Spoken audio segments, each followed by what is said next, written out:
जय श्री महाकाल दोस्तों, मैं तंत्र सिंधु आपका स्वागत है हमारे चैनल पर। आज आपको तांत्रिक साधना के प्रकार बताने जा रहे हैं कि तांत्रिक साधना कितने प्रकार की होती है और कैसे होती है, क्या नियम है और कैसे एक सफल तांत्रिक बनते हैं।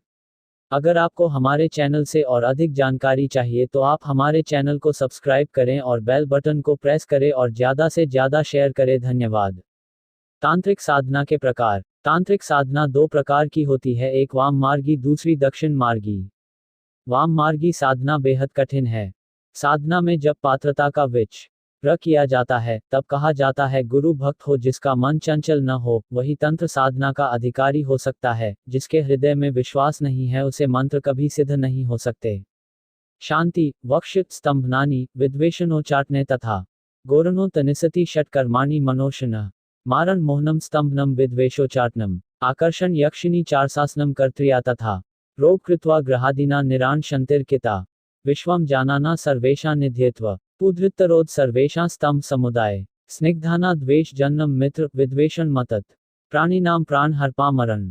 जिससे रोग कुकृत्य और ग्रह आदि की शांति होती है उसको शांति कर्म कहा जाता है, और जिस कर्म से सब प्राणियों को वश में किया जाए उसको वशीकरण प्रयोग कहते हैं, तथा जिससे प्राणी यों की प्रवृत्ति रोक दी जाए उसको स्तंभन कहते हैं, तथा दो प्राणियों की परस्पर प्रीति को छुड़ा देने वाला नाम विद्वेषण है। और जिस कर्म से किसी प्राणी को देश आदि से पृथक कर दिया जाए उसको उच्चाटन प्रयोग कहते हैं, तथा जिस कर्म से प्राण हरण किया जाए उसको मारण कर्म कहते हैं।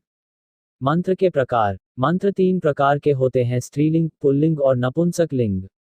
स्वाहा से अंत होने वाले मंत्र स्त्रीलिंग हैं, नमः अंत वाले नपुंसक, हूं फट वाले पुल्लिंग हैं। युद्ध क्रियाओं में स्त्री जाति और इससे अन्य में नपुंसक जाति के मंत्रों का प्रयोग सिद्ध करें। जो कोई किसी कार्य की सिद्धि के लिए मंत्र को जपे तो नीचे बने चित्र के अनुसार बैठें। ईशान, पूर्व, आग्नेय, उत्तर, दक्षिण, वाच्य, पश्चिम, नैऋत्य। रविवार के दिन बैठने की विधि। ईशान, पूर्व, उत्तर अग्निकोण से उत्तम। साधक का आसन पर बैठने का तरीका। जिस समय जैसे कार्य के लिए साधक बैठना चाहे चक्र के अनुसार उसी ओर मुख करके बैठे तो साधना शीघ्र सिद्ध होती है। परिचय। जप तीन तरह का होता है, वाचिक, उपांशु और मानसिक। जिस मंत्र का जप करते समय दूसरा सुन ले उसको वाचिक जप कहते हैं। जो मंत्र हृदय में जपा जाता है उसे उपांशु जप कहते हैं। जिसका मौन रहकर जप करें उसे मानसिक जप कहते हैं। जप माला। वशीकरण में मूंगा, बेज, हीरा, प्रबल, मणिरत्न, आकर्षण में हाथी दांत की माला बना लें। मारण में मनुष्य की गधे के दांत की माला होनी चाहिए। शंख या मणि की माला धर्म कार्य में काम ले। कमल गट्टा की माला से सर्व कामना व अर्थ सिद्धि हो उससे जाप करें। रुद्राक्ष की माला से किए हुए मंत्र का जाप संपूर्ण फल देने वाला है। मोती मूंगा की माला से सरस्वती के अर्थ जाप करें। कुछ कर्मों में सर्प की हड्डियों का भी प्रयोग होता है। माला गूंथने का तरीका। शांति पुष्टि कर्म में पद्म सूत के डोरे से माला को गूंथें। आकर्षण उच्चाटन में घोड़े की पूंछ से गूंथें। मारण में मनुष्य के केश और अन्य कर्मों में कपास के सूत की गूंथी माला शुद्ध होती है। 27 दिनों की माला समस्त सिद्धियों को प्रदान करती है। अभिचार व मारण में 15 दाने की माला होनी चाहिए, और तांत्रिक पंडितों ने कहा है कि 108 दाने की माला तो सब कार्यों में शुभ है। आसन का प्रकार। वशीकरण में मैनरे के चर्म का आसन होना चाहिए। आकर्षण में मृग, उच्चाटन में ऊंट, मारण में ऊनी कंबल और अन्य कर्म में कुशा का आसन श्रेष्ठ है। पूर्व को मुख, पश्चिम को पीठ, ईशान को दक्षिण हस्त, आग्नेय को बायां हाथ, वायव्य को दाहिना पग, नैऋत्य को वाम पग करके आसन पर बैठना चाहिए। कैसे करें मंत्र जप। मंत्र तो हम सभी जपते हैं, लेकिन अगर कुछ बातों का ध्यान रखा जाए तो वे मंत्र हमारे लिए बहुत फायदेमंद साबित हो सकते हैं।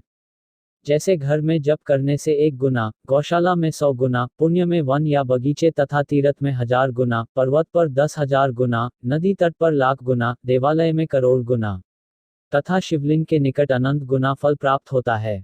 जप तीन प्रकार का होता है, वाचिक, उपांशु और मानसिक।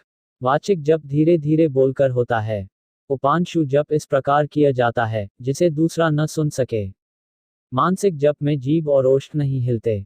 तीनों जपों में पहले की अपेक्षा दूसरा और दूसरे की अपेक्षा तीसरा प्रकार श्रेष्ठ है। प्रातः काल दोनों हाथों को उत्तान कर, सांयकाल नीचे की ओर करके तथा मध्याह्न में सीधा करके जप करना चाहिए।